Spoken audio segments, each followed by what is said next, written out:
लोकसभा 79 मिर्जापुर सांसद पद के प्रत्याशी माननीय श्री रमेश चंद्र बिंदी जी को आप लोग साइकिल पे वोट देकर भारी से भारी मतों से विजयी बनाएं और अपने क्षेत्र का सर्वांगीण विकास कराएं।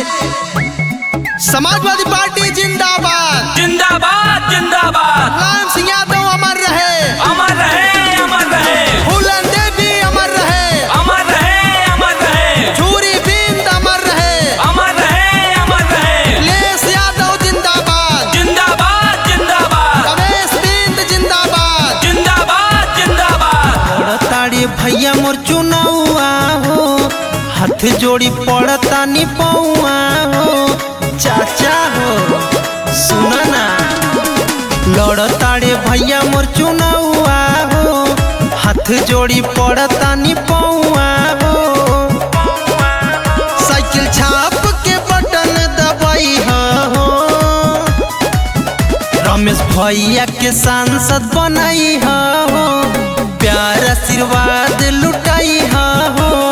साइकिल के बटन दबाई हो, मिर्जापुर से सांसद बनाई हो। समाजवादी पार्टी जिंदाबाद जिंदाबाद जिंदाबाद। मुलायम सिंह यादव अमर रहे, अमर रहे, अमर रहे। फूलन देवी अमर रहे, अमर रहे, अमर रहे। झूरी बिंद अमर रहे, अमर रहे, अमर रहे। लेस यादव जिंदाबाद जिंदाबाद जिंदाबाद। रमेश बिंद जिंदाबाद जिंदाबाद जिंदाबाद। सुख दुख के साथी हवे भैया हमार हो, जम के विकास होई बदल विचार हो। सुख दुख के साथी हवे भैया हमार हो, जम के विकास होई बदल विचार हो। सभे मिली जुली के जिताई हो, रमेश भैया के सांसद बनाई हो, प्यार आशीर्वाद लुटाई हो। साइकिल के बटन दबाई हो, मिर्जापुर से सांसद बनाई हो।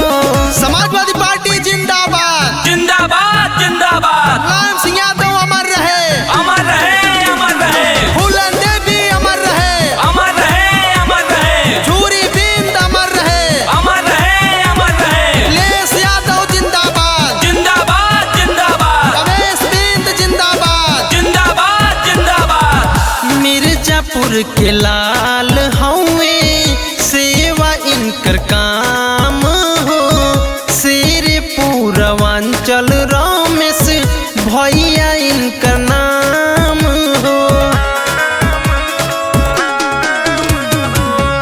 अइले राजनीति सेवा भाव खूब करी है, पूरा लोकसभा के विकास खूब करी है।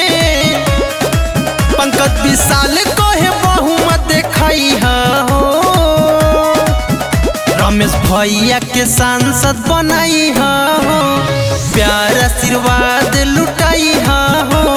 साइकिल के बटन दबाई हो, मिर्जापुर से सांसद बनाई हो।